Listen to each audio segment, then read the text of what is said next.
the sight of over 60,000 fans watching a Barclays Premier League match live in the UK. Want to be there? Simply switch your salary to Barclays and you could win.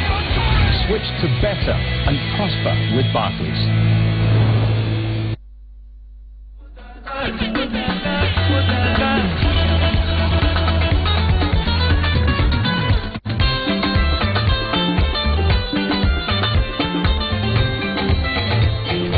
Well, I start off with a tweet from Karanja Jumbo Mike, who says, please, I'm in need of a ball. Let me be the winner today. He says, I'm in need of a ball. Let me be the winner today. I might have an extra ball to give out here. And this is what you need to do for me.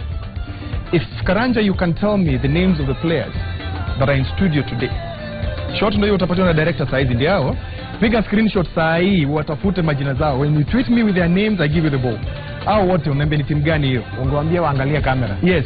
Wameangalia kamera wote, ndio hao wote hapo. There are 6 of them, just 6 out of the squad of 20 plus.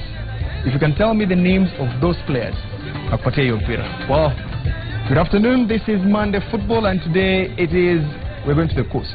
Bandari special. This team is on fire right now. They kicked out Ulinzi 1-0. We said it's a fluke in the Go TV. They did even better, beat Moroni Youth 4-1 in Nairobi, and there was drama before that game because they said, kwa miwa hatuende kucheza, tunacheza Nairobi.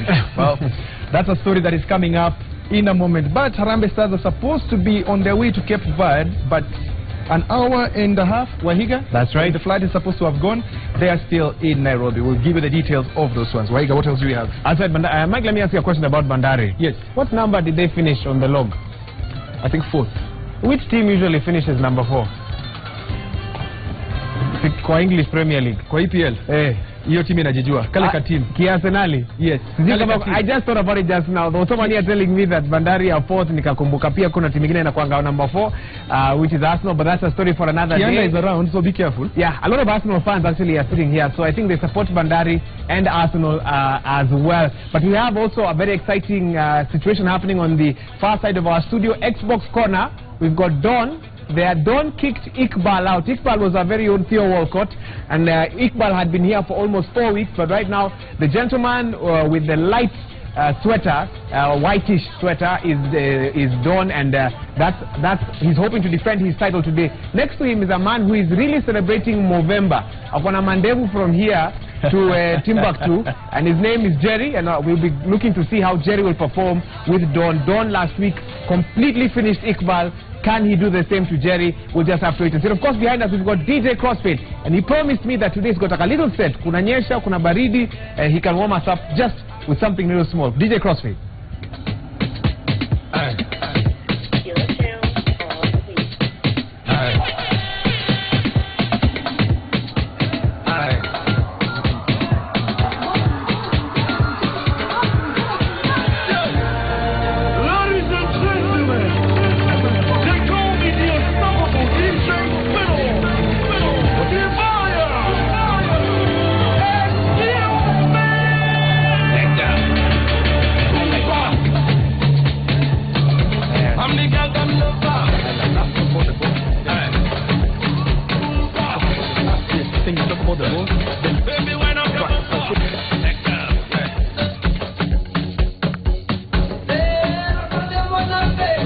Right, and it's not just the music that you can enjoy here today on Monday Football. We might be giving away a ball or two today.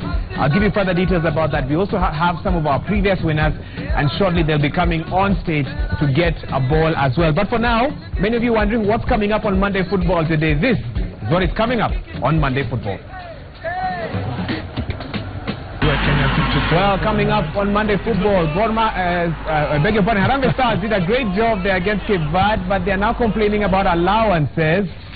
Who are now FKF President incumbent Sam Nyamoya finds himself in trouble at the Sports Dispute Tribunal. We give you the finer details. Well, kudos to Zambia and Uganda. They are through to the 2018 World Cup group stage qualifiers.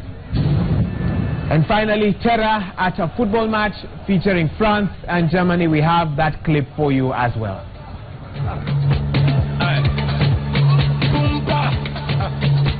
Well, before we start off the show, I want to remind you of our question today is who is to blame for the troubles of Harambee Stars? No paid allowances, no camping fees, no return tickets, refund, a lot of problems surrounding the Harambee Stars, but on the pitch they are performing. Who is to blame? Use the hashtag MondayFootball. I might just be generous enough and give you a football to go with your answer. We start off with the Harambee Stars, and the Harambee Stars silenced their critics with a 1-0 win over fan-seed Cape Verde at the Nyayo National Stadium. Gor Mahia's Michael Olunga, the scorer of that lone goal in the 9th minute. Got into the box and the header! Goal! What a goal by Kenya! Michael Olunga, engineer, offensive scoring for Harambee Stars here at the Nyayo National Stadium. Bobby Williamson will be happy with that goal, but the fans are onto their feet as engineer Michael Olunga notches up yet another goal, and what an important goal it could prove to be for the Harambee Stars. A Kenya offensive scoreline here at the Nyayo National Stadium with a goal from Michael Olunga. Yeah, they really applied themselves. They showed that desire, that determination. I hope the fans appreciate it because we know how much it means to them. Tough game. Kenya played quite well. I think they deserve the results.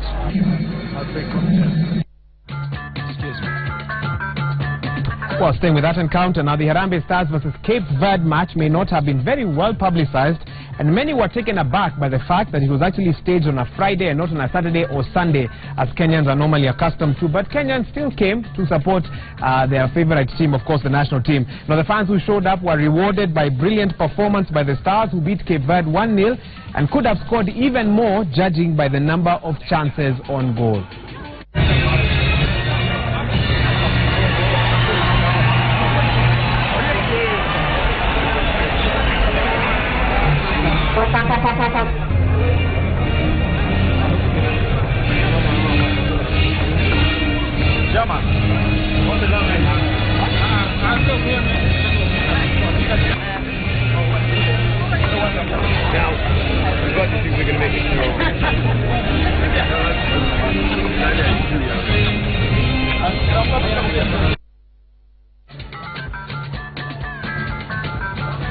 Well, I'm reliably informed that the Harambee Stars at Wilson Airport at the moment, almost 2 hours after their scheduled departure, they will be leaving shortly for Cape Verde. We're trying to get Robert Asembo online to give us details of what has transpired, because what has delayed their departure is that the players refuse to leave Kasarani until they are paid their allowances in full and refunds of their tickets, because they are thinking the next game they're going to play will be way after December, except for those who are going to play in Sekafa, of course. So they're saying the refunds of their tickets plus allowances totaling to almost over 100,000 per player. That's what they were demanding. We need to get the details from Robert Asembo. If you're near Asembo and you can see him, please tell him to pick up our calls, because you're trying to call him. Well, on the reactions here, yes, Waiga? Question for you, Father. Yes, I think my mic is now on.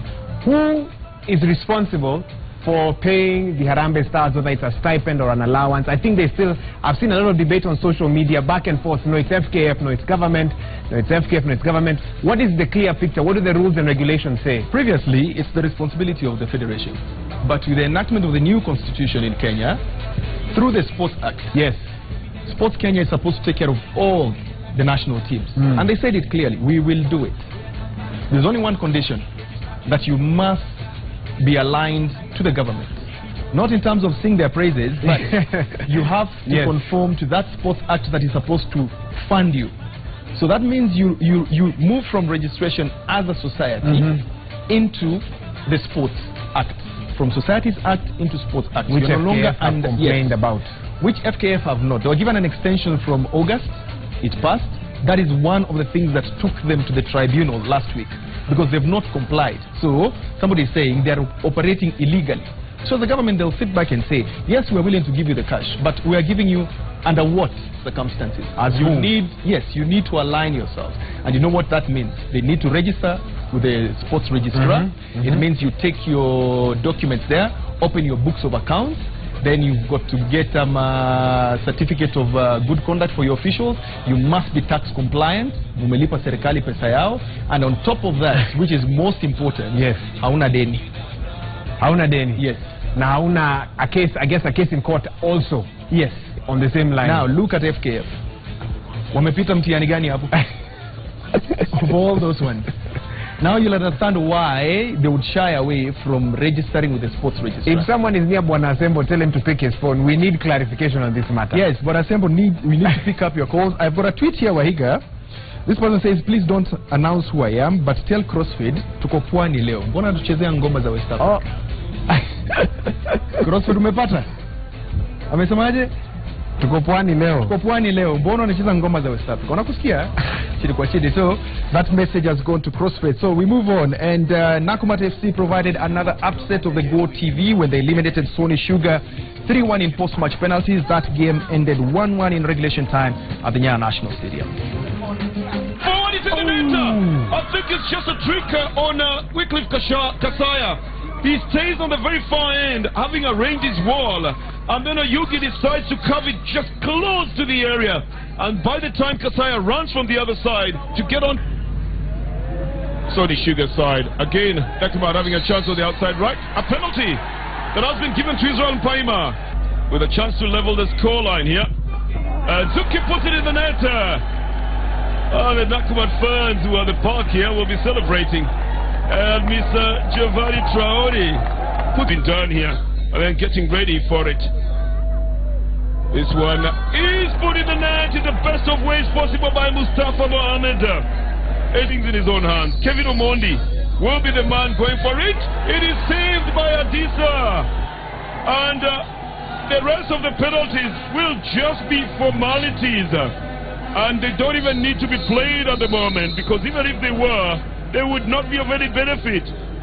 Second penalty we've seen throughout the shootout, but that man, Zamu Adisa, will be the toast of town. He's taken 3 out of 4 penalties, saved them, and kept Nakumatt in the competition and advanced them to the semi-finals. Elsewhere, Moroni Youth saw red, literally, after a devastating 4-1 defeat by Bandari in the semi-finals of the Go TV finals that were played yesterday at the Nyayo National Stadium. Bandari will now have to wait until Nakumatt FC face the winner of Administration Police versus Gor Mahia match to know who they will face in the final. Cross into the center. Still opportunity, good save by Shikalo. Shot and goal! Oh, the second goal for Bandari. Musamure with the shot. Bega being closely watched. The corner from Denya. Shikalo fingertips. Kenga with an opportunity into the center. Shot from... Oh! What a goal from David Kingatwa. Sujuma plays into the center. Kingatwa shot. Oh, what a goal. Kingatwa with another goal. That dreaded left foot finding a goal again. Club itself, on the balance of things, has had a great season. Well, less than a minute to play here. Can at least Muhoroni pull one back? And they do. Obongo finally beaten. No clean sheets for him.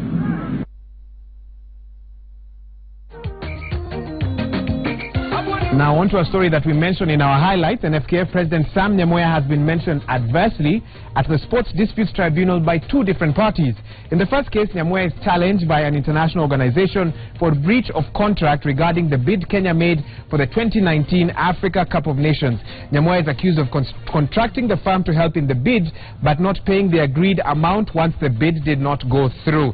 The second case was brought by elected FKF Vice President Sam Shulei, who questioned the legality of FKF and their capacity to hold and conduct elections because they failed to comply with orders of the tribunal dated 18th August 2015, where they were supposed to register as a legal entity within the provisions of the Sports Act 2013.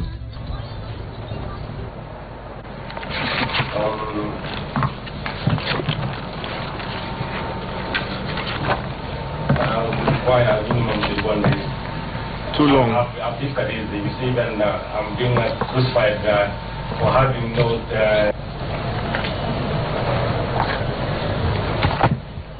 So as David says, this is going to be an agenda, Mr. Chairman. We can't be taking voice one on the oath. Well, Mr. Ombati, the tribunal has made an order once extending time to you at your request, which has not been complied with. So you can well understand why the tribunal requires some demonstrable evidence that there is a bona fide intention on your part to include this item in the agenda. We don't want to be sitting here on the 14th of January being told again that for some reason or another the matter did not find its way into the agenda.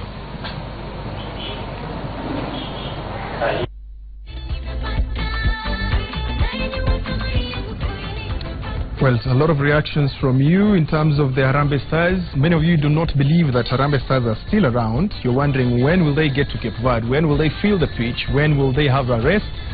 And the game is tomorrow evening, 10 p.m. kickoff Kenya time. Maybe they'll feel the pitch tomorrow morning, but these are problems that we are used to at the Harambee Stars. When will they ever end? With me now is Bandari coach Twair Muidin and CEO Edward Odor. Karibuni sana. Thank you. Twair, zile shida zile uliacha Harambee Stars bado ziko pale? Naona zimezidi. Nimekuwa zaidi. Ukiwa zilikuwa kiasi gani? Zilikuwa nzito pia. Zilikuwa nzito lakini sio kama hizi. Maana kuna vitu vya kusikitisha kule kambini. Maji ya kuogea hakuna, maji ya kunywa hakuna.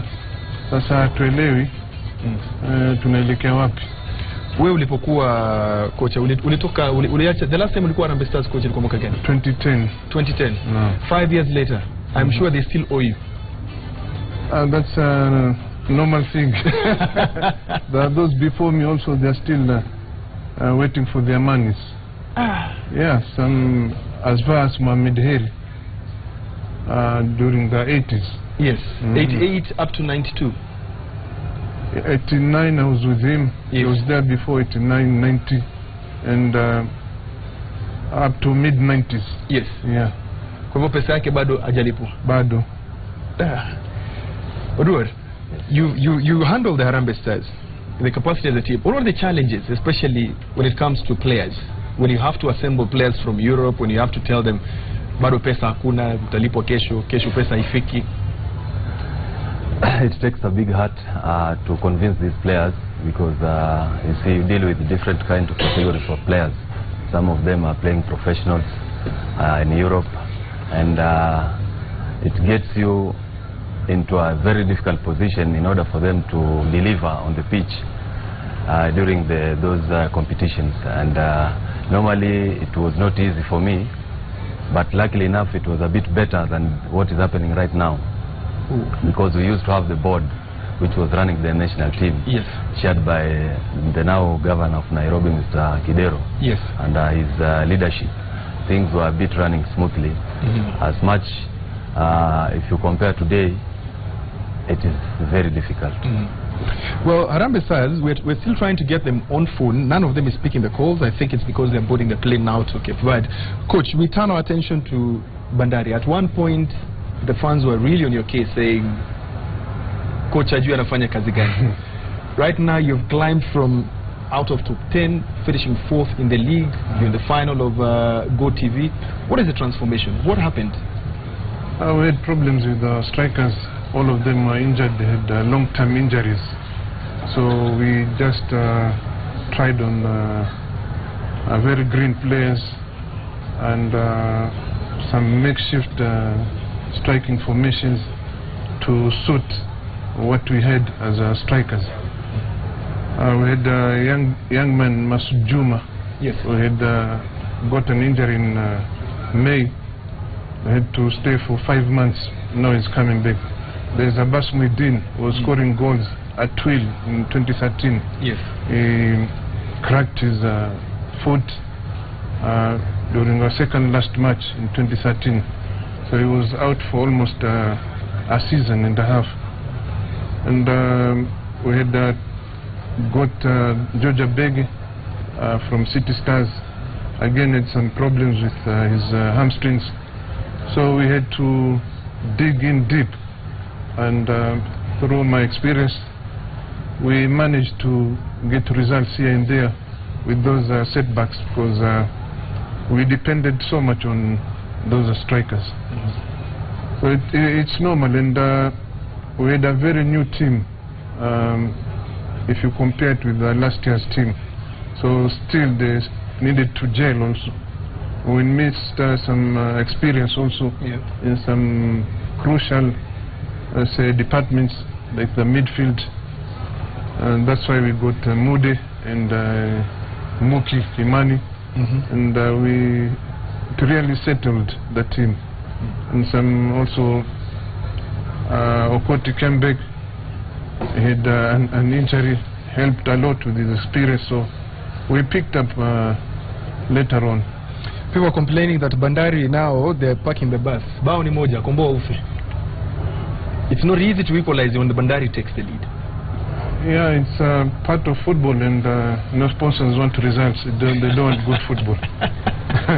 So we have to get on with... in fact, we don't know how to defend our lead. We are trying to buy those buses. Okay. TM, tell me, please, when I refer to you as TM, I've always called you TM from the days you're the team manager of Harambee Stars. Now, tell me about the story of the weekend. You were supposed to play in Nairobi, then we get an information that the game has been taken to Kisumu, then in the morning the game is in Nairobi again. Okay. What was going on?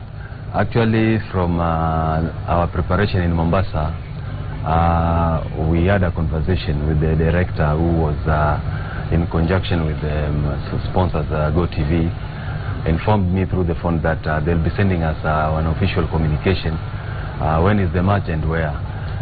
So on Thursday morning at around 9, we received an email, attached letter signed by the CEO of Federation, Mr. Isakwa, telling us that, confirming to us the 3 matches, giving us the dates that they will be played in Nairobi at the Nyayo Stadium, starting with the Sony versus Nakumat.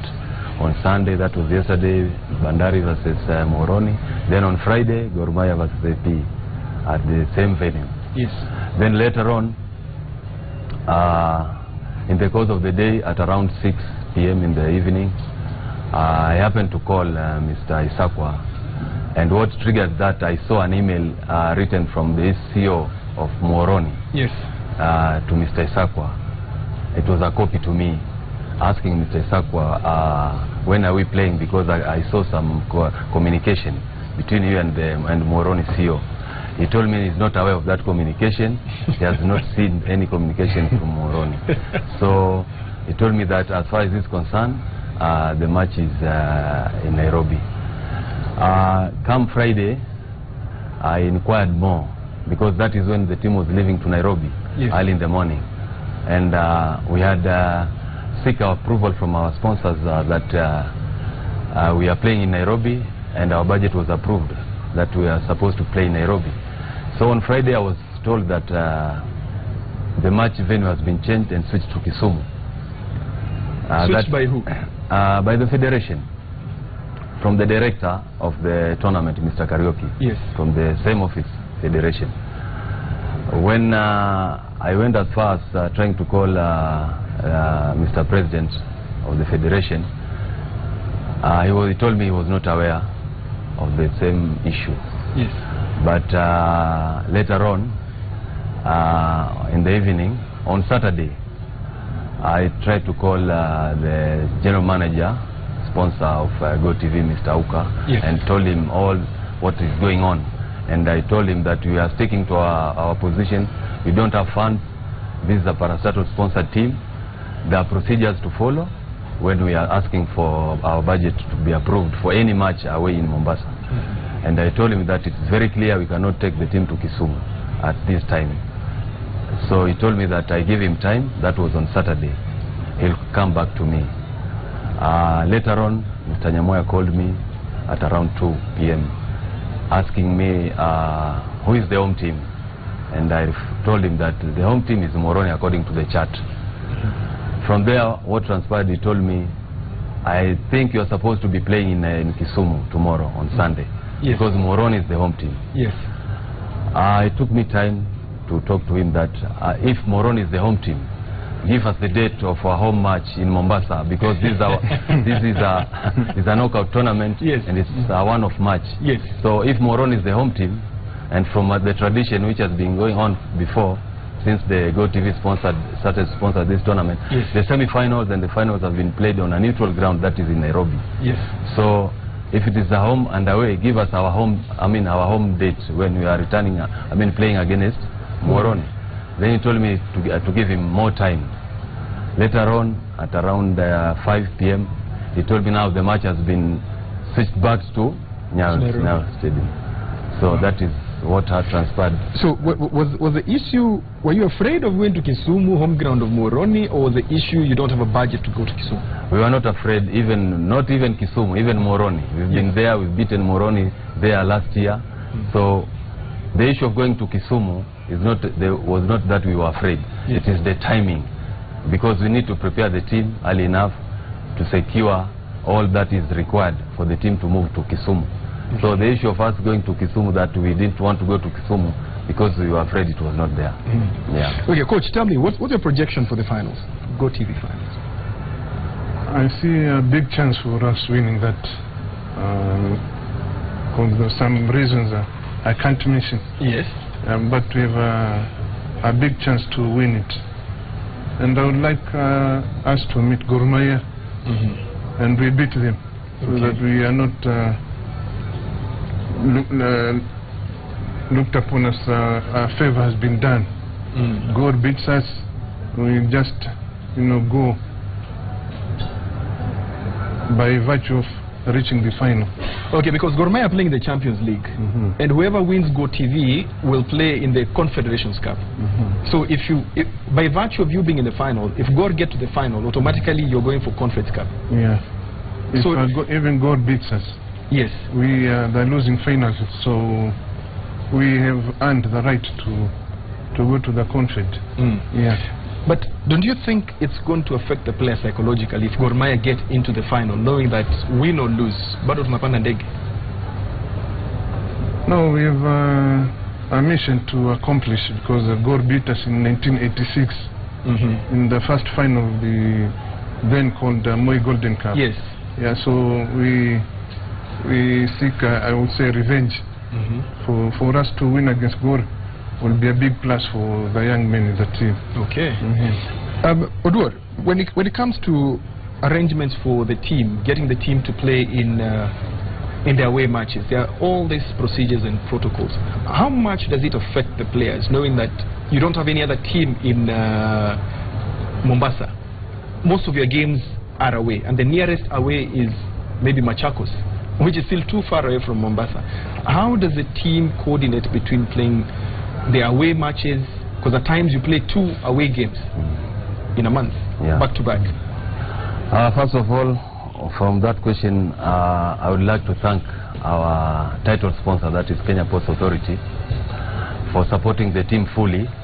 And if you ask the players, they can tell you how the management is running the team in terms of sponsorship. We normally request, once we get in fact, from the KPL, it's like a whole season fixture. So once we submit that fixture to the personnel department, that is HR, they normally go by that fixture and they request the budget where we are going to play. And we normally travel 3 days before the match. Yes. So it gives the players time to prepare and acclimatize while we are away before the match, because everything normally is being done early enough to prepare the team and take the team in any away match. And from that scenario, you find that the players don't have that fatigue. And when we are playing like 2 weekend matches away, we seek an approval for the team to stay out of Mombasa for like 10 days. Preparing for those 2 weekend matches away. So the players are normally comfortable in regard to the environment which they are normally being catered for by the sponsor. Coach, my final question to you would be, I'm not seeing anyone, all due respect to AP and Nakumatt, but I don't see them matching Gor Mahia in the quarterfinals and the semi-finals. So we can assume that you're meeting Gor Mahia in the finals, and by virtue of meeting Gor Mahia in the finals, win or lose, you're playing continental. Do you have the team capable of playing at the continental level? Because it has become ruthless when you're playing on the continental level. Yeah, with my experience, I believe in my team, I believe in my players. If I don't have it, I'll make it. For sure, because I've done it with a very small club, Oserian. Yes. Years before, we qualified to the second round. We were knocked out on an away goal. I remember Etoile du Sahel. Yes. In fact, we gave them 4 goals here. They didn't believe it. Nakuru. Was it 4-1? 4-2. 4-2. They won 2-0 in Tunis. Yes. And we beat them 4-2 here and missed a penalty also. John Baraza. Yeah, we should have knocked them out. He was my player then, my assistant. Yes. So I think Bandari is the making of a team which can surprise people. Because we also beef up some departments during this transfer period. Just maybe 2 or 3 players only. They are enough. I think we can go places. We'll surprise people, yeah. Well, this is what we promise you, that the Go TV finals, once it's played, and I don't know what date it's going to be played, the final. I posed the question to the Federation today because I asked, they're saying Harambee Stars are going to Sekafa on the 21st, on the 19th of November, because the first game is on the 21st in Addis Ababa. And looking at that squad of Harambee Stars, they've got 5 players from Gor Mahia. Then there are 2 players who are playing in the Uganda team for Gor Mahia, from Gor Mahia. That makes 7, plus 2 others from Burundi and Rwanda. That makes 9 players from the first 11. 9 players will not be there for Gor Mahia. I am not sure Gor Mahia will agree to play without 9 of their first team players, even if they are playing the smallest of the teams. So that game on Friday might not happen because Gor Mahia will not have their players, and the semi-finals and finals as well will have to wait until Sekafa is over. Sekafa is ending on the 6th of December. Now, you can imagine when, between 6th and going for Christmas break, 3 games have to be played. Gor Mahia play the quarterfinal, they play the semi-final, then they meet Bandari in the final. Well, that final, once it's played, we shall bring back Bandari to this very studio. And this time we promise you will get all the team. Hopefully they'll have the trophy with them here. Wahiga.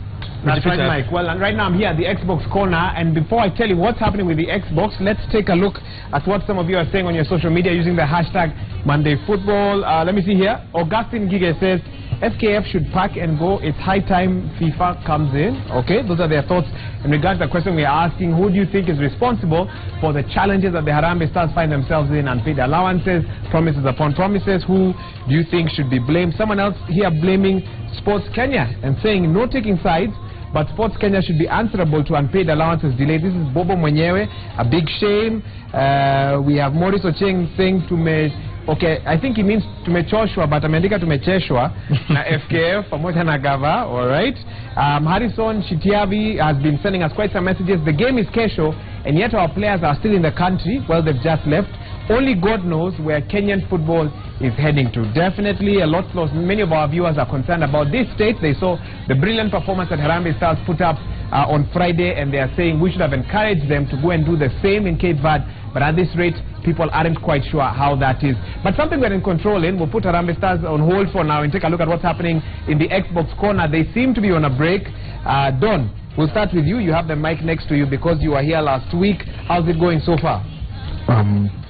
Usikule mic? It's okay. Alright, there we go. Yeah, I can hear you loud and clear. Tell us how it's been so far. We've played 2 games. Okay. I beat him both.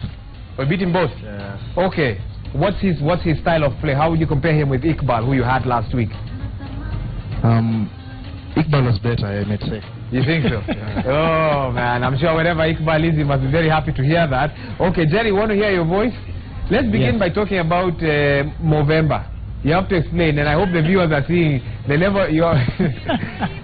There is no such thing. Okay, mine is just ni ndevu tu nimeweka. Ni ndevu tu. There is no November or something. So asubuhi ukiamka you have a 2-stage combing process. Unaanza na hii hapa na unakuja hapa nyingine. Hadi naipaka mafuta. Hadi naipaka mafuta. Yes. Hey, there's a barber shop somewhere that must really love you. How's it going? 2 games, you've lost 2 of them. It's not looking good for you. Okay.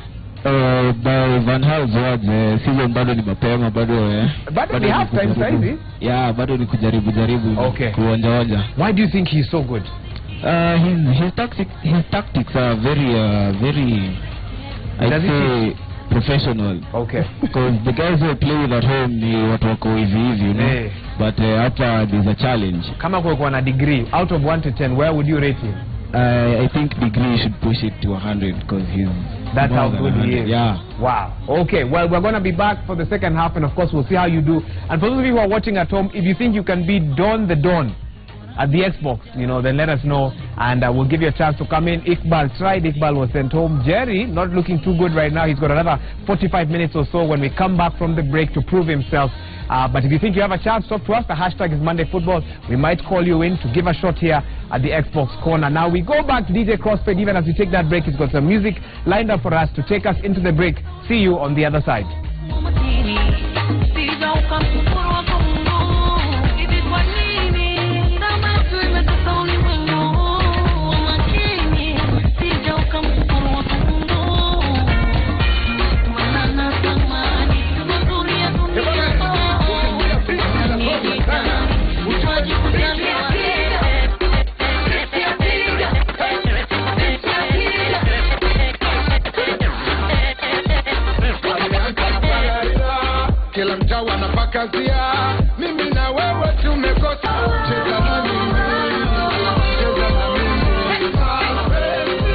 Welcome back to Monday Football. Of course, Mike and I taking a different posture. Usually we are standing. Today we've said now that we have these seats in studio, let's utilize them. We're back now for the second half of Monday Football. These chairs are courtesy of our director. He told me to say that on air.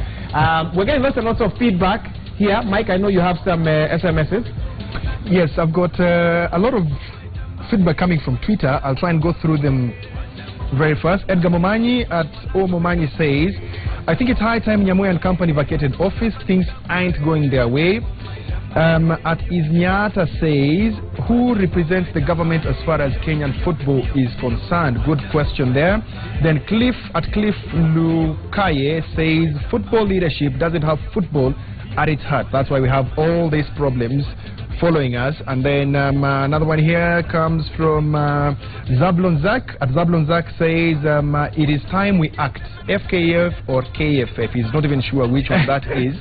And then Agustin Gigi has a very interesting view. He says, among all these things, I still demand a Harambee Stars jersey at the background. We had that last week, but we can put it for you again next week. Talking about what we put up there. Yes, very good. That's right. So now let's take a look, of course, at some of the other stories that were making headlines internationally across Africa. And the Uganda Cranes, they enhanced their chances of playing at the 2018 World Cup after walloping Togo 3-0 in a qualifier match that was played on Sunday at Kampala's Nelson Mandela National Stadium. They are now through to the group stages, the next stage of qualification if they want to feature in Russia in 2018. Looking for option, out wide, to Olusimbi, goalkeeper to win, brings it back! It's in! Barumia! He started Lamed, and that's starting number 5. Ochoa gets it, good chance, bring this one into the box, looking for Massa, back wide! It's in! Some of the standout players in that Uganda Cranes team, congratulations to them for getting to the group stages of the World Cup qualification. I think Uganda are going to give guys a run for their money. In the midfield, they had Khalid Aucho, Gor Mahia player, got injured, was substituted but played a very integral role there. Walusimbi. And who came in when he was out? Former Gor Mahia player again, Baba Kizito, and played equally well. Walusimbi played a good game, had 1 assist. So it means our Kenyan league is actually up there with the best, because if these players can come from the KPL and perform as much for their national team, it means we're doing something right. So kudos to KPL there as well. We move on, and Zambia progressed to the group stages of the 2018 FIFA World Cup qualification after a 2-0 win over Sudan in their second leg tie played on Sunday afternoon. Now the fans will go ballistic. The ball bobbling around inside that penalty area. Nobody clearing for Sudan. Musonda picks up the loose ball. Slots it past El Hadi. That's what the fans have been waiting in. One-on-one. Yeah, it is absolutely one-on-one. And a good opportunity for the final goal. Wonderfully taken. Kalengo grabs the second against the Sudanese. And surely now... Staying with those qualifiers, Bafana Bafana, South Africa secured a crucial 3-1 win in the first leg of their 2018 World Cup qualifier. Here are those highlights. Taken a minute and a half to open the score.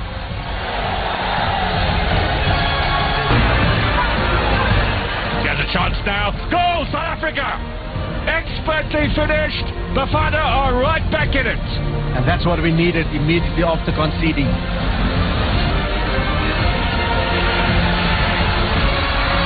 Kapuza makes it 2. And South Africa go from a goal down in 90 seconds to a lead in Benguela. Charlie onside here. Chance for South Africa, surely. And Ranzi misses out on the opportunity. Is the penalty being given? It looks as if it has been. Andile Charlie, 3-1 South Africa. And that's the obvious riposte to a goalkeeper with a... Across the borders outside Africa, and France beat Germany 2-0 at the Stade de France on Friday evening, but the game was overshadowed by several explosions outside the stadium, which left the fans inside the arena concerned, although the action continued to its conclusion to an increasing subdued backdrop. If you listen carefully at the clips playing, then you can hear when those 2 detonations went off.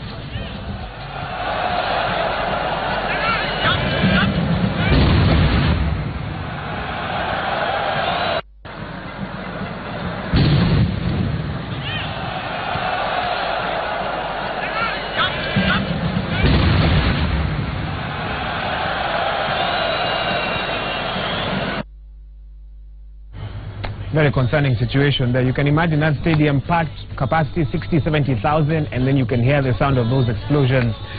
Truly glad that those terrorists did not actually get into the stadium, or we'll be having a completely different situation at the moment. Our last qualifier, there was so much happening, but these were some that stood out. Argentina and Brazil, they drew 1-1 on Friday night in the 2018 World Cup qualifier. This was a match that was supposed to take place on Thursday night, but it was rescheduled after the pitch was waterlogged. It seems El Nino has headed there sooner than came to Kenya. Their first goal in this World Cup qualifying campaign. Tata Martino had seen Gonzalo Higuain make a couple of those. Neymar spears a lovely pass to Dani Alves. And here's a chance for Costa! Costa saves Argentina, but no on the follow-up. It's Lucas Lima with the equaliser for Brazil. Huge relief for Dunga and his players. First senior international goal for Lucas Lima on a massive stage.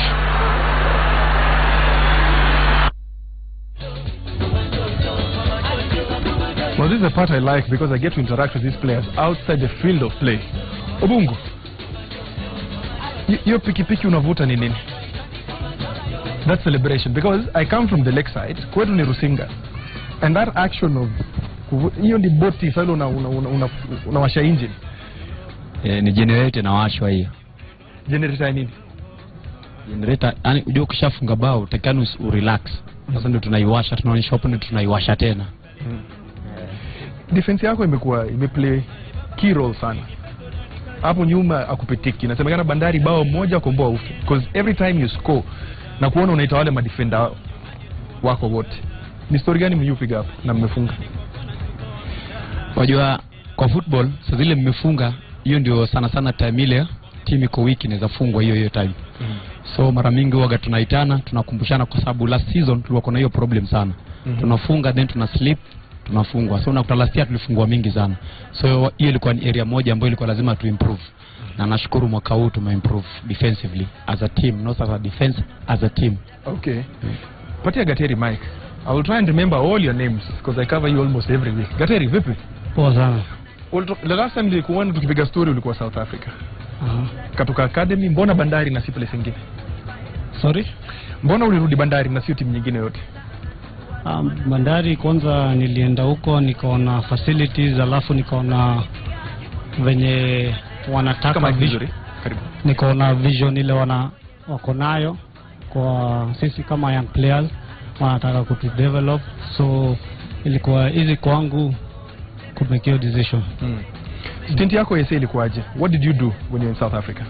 Nikiwa South Africa nili sign up kwa academy for 2 years, then tuka graduate, like tuka play a league like for 1 year before I came back. So nilikuwa academy for 2 years, then nika progress tukacheza league for 1 year. Unafikiri challenges za Kenyan players ni nini huko nje? Cause tunarudi sana home.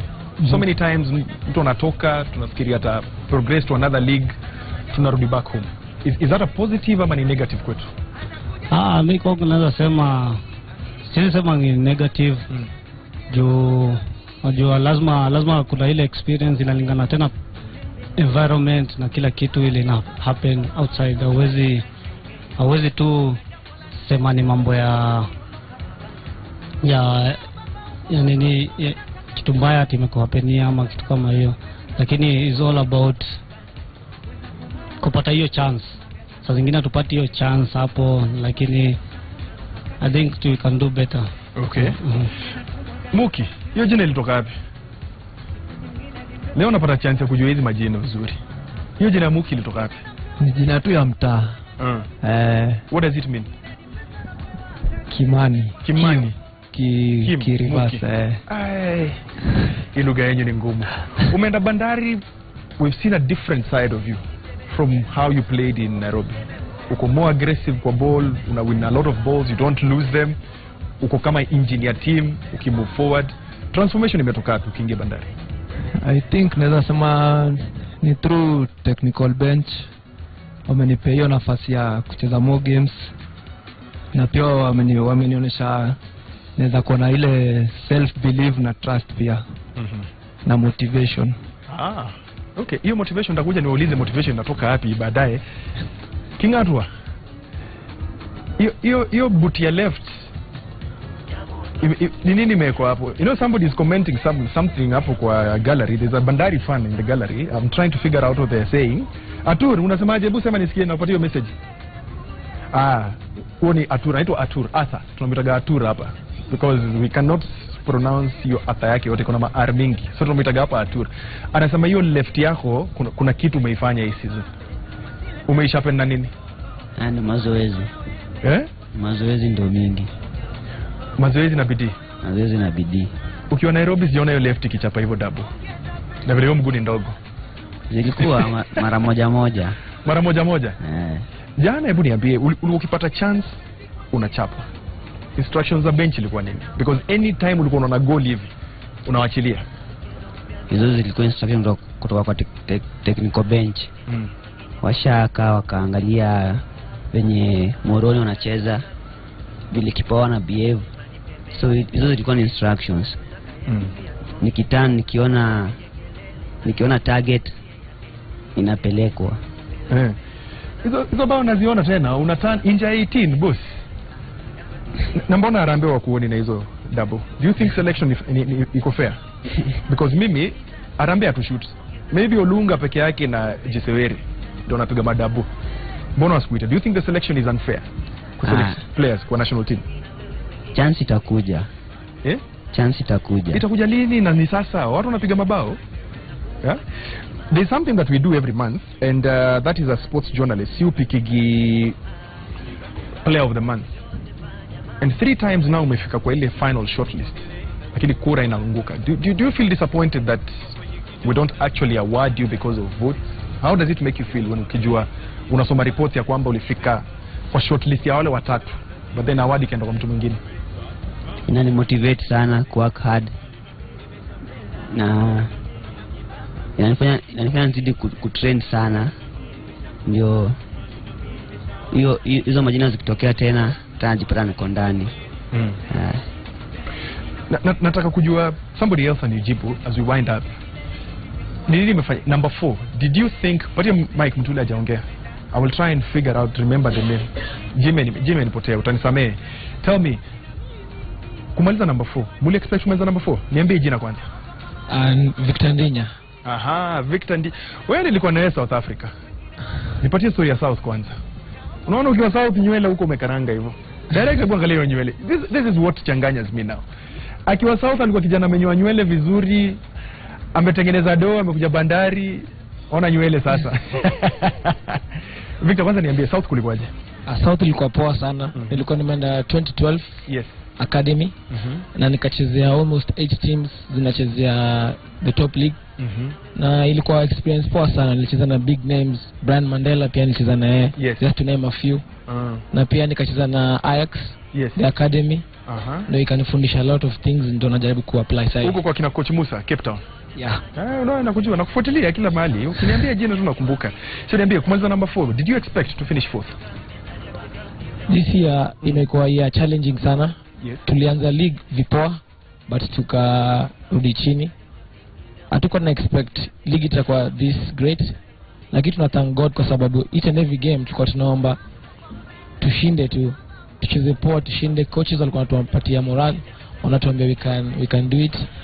And to us the players imekuwa unbelievable, juu tumeka history. Sisi tumefika number 4 from Bandari, from Mombasa. Na imetusaidia sana. Congrats kabisa. As we wind up, huyu sijasikia sauti yake, nataka nisikie sauti yake. Ndege ishafika.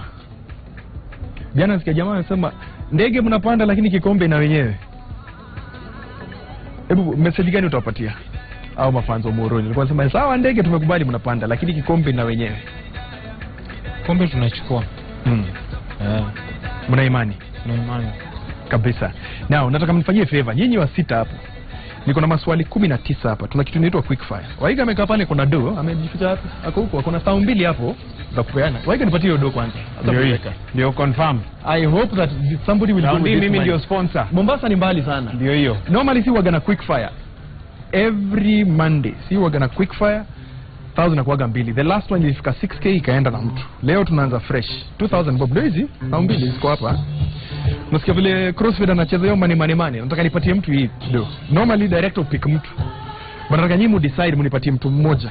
Ule ataface hizi questions. Yes, what's the suggestion? Nataka coach. Yes, because coach he normally understands how game is played. Yes, achague mchezaji. Achague mchezaji. Call up. Ama wakitaka tag team tuko na mics 2.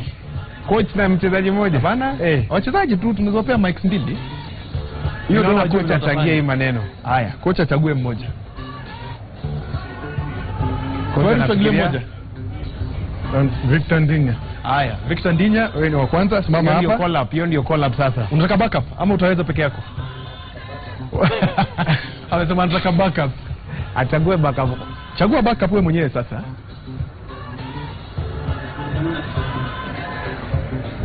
Oburu. Haya, nipatie mic nyingine, Waiga.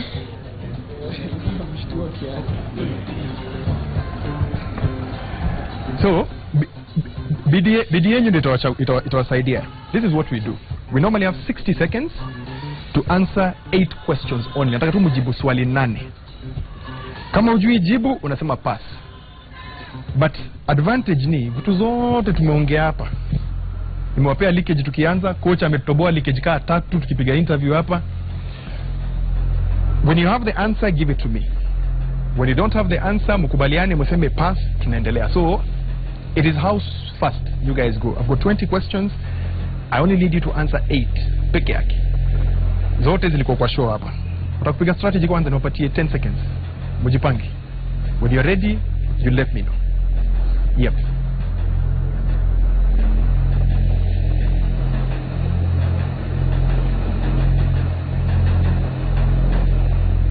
Yep. Okay. Are we ready, Roba? Tuko sawa?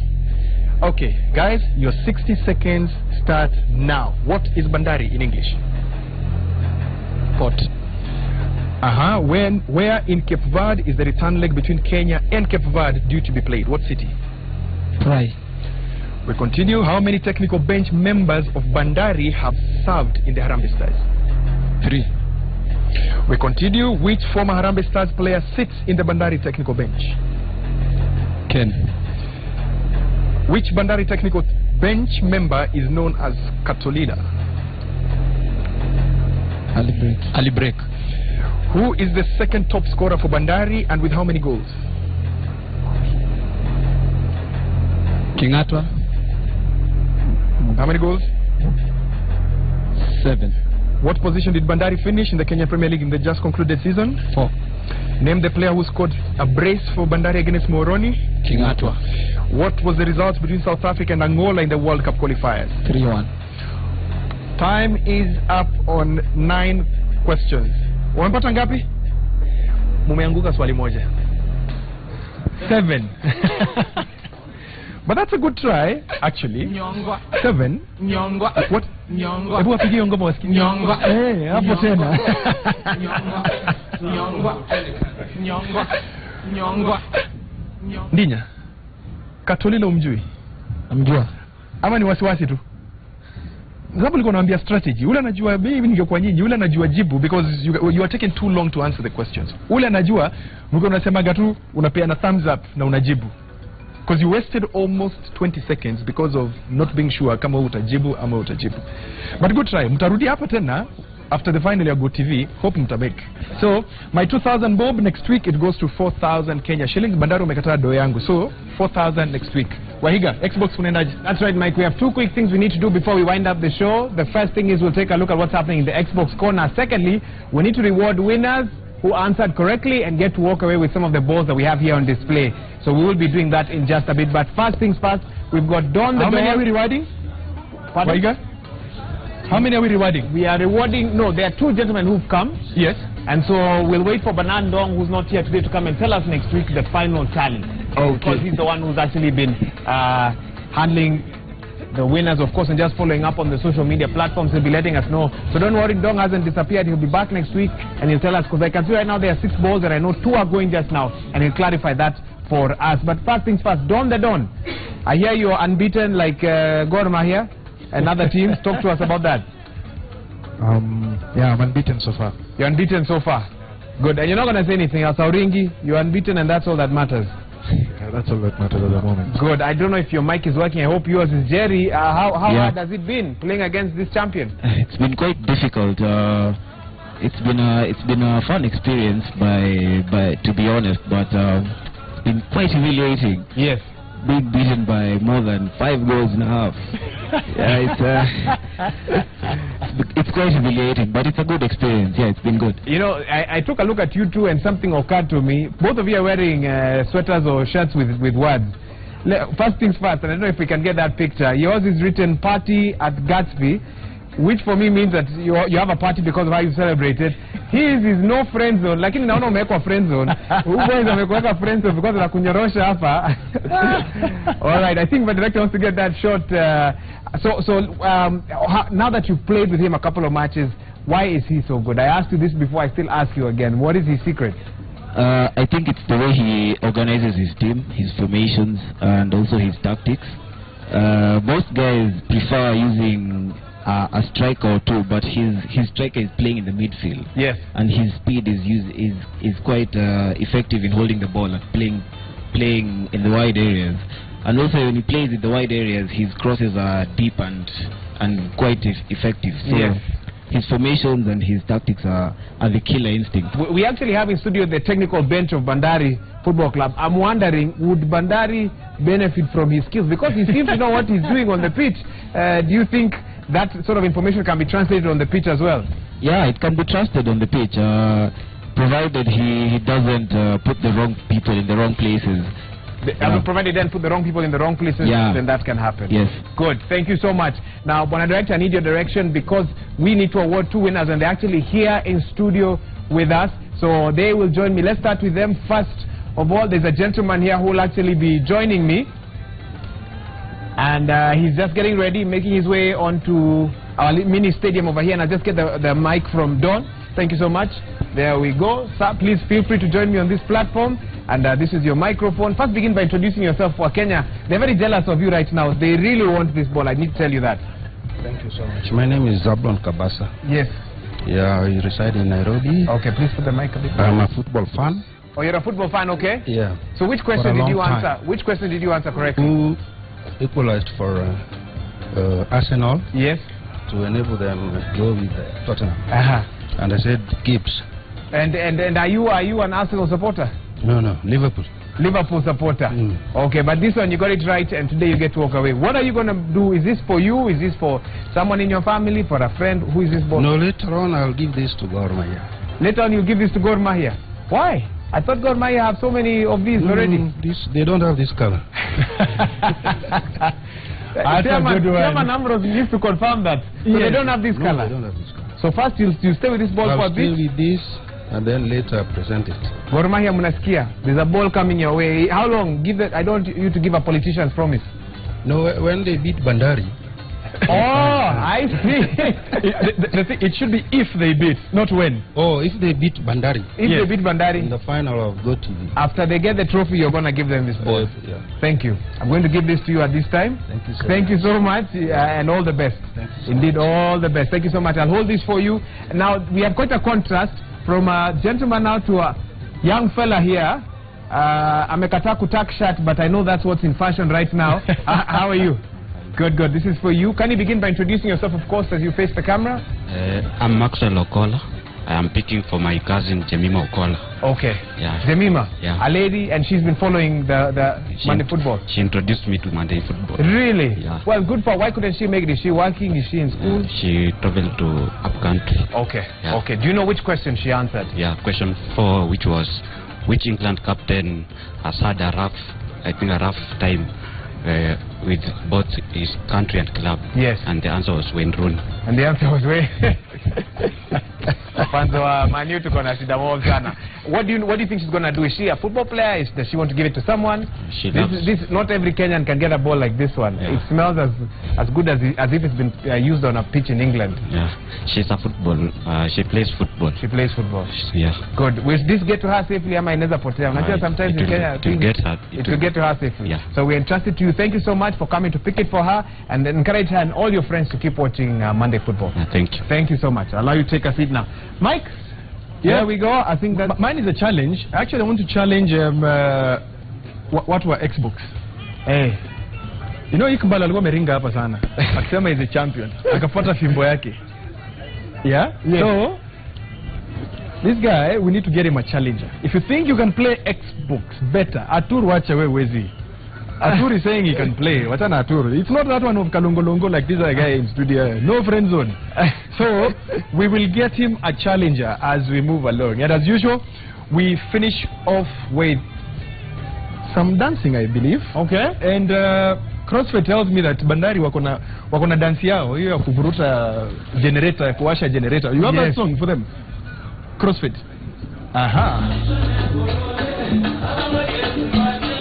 Here we go. Nyinyi wote. Ni gani nyinyi mnataka kudance? Kiwanja ni yenu. Do everything you want to do for us. Well, as Bandari get themselves together, remember we do this every Monday from 1:30. The hashtag is Monday Football. Let's keep talking, let's keep tweeting, keep sending us those messages. And of course, for those of you wondering, when am I going to be called to know about whether I've won or not, of course, Bernard Ndong will announce all the final results next week. Keep talking to us, of course, this weekend, lots and lots of exciting football.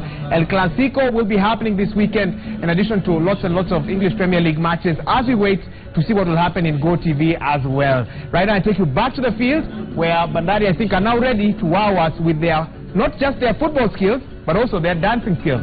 Here we go.